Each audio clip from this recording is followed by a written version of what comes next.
తెలంగాణలోని నల్గొండ జిల్లాలో ఓ వరి పొలంలో మొసలి ప్రత్యక్షమైంది. దీంతో రైతులు భయభ్రాంతులకి గురయ్యారు. త్రిపురారం మండల కేంద్రంలోని చెరువు కట్ట కింద ఉన్న పొలంలో మొసలి ప్రత్యక్షం కావడం కలకలం త్రిపింది.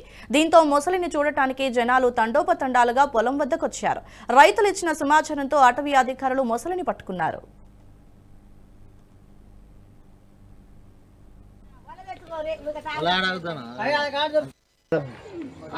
రాకముందు నువ్వు అది పట్టుకోవాలి.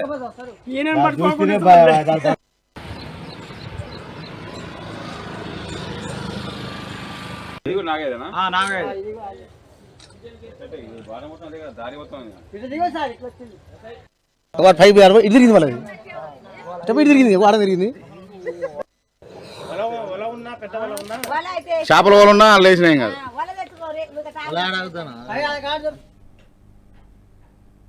ఈ వీడియో మీకు నచ్చినట్టయితే లైక్ చేయండి, 10 మందికి షేర్ చేయండి. అలాగే కామెంట్ల రూపంలో మీ అభిప్రాయాలను మాతో పంచుకోండి. Nationalist hub group of channels ను సబ్స్క్రైబ్ చేసుకుని తెలుగునాట జాతీయవాద జర్నలిజాన్ని ప్రోత్సహించండి. ఈ వీడియో కింద ఉన్న బెల్ ఐకాన్ పై క్లిక్ చేయడం మర్చిపోవద్దు.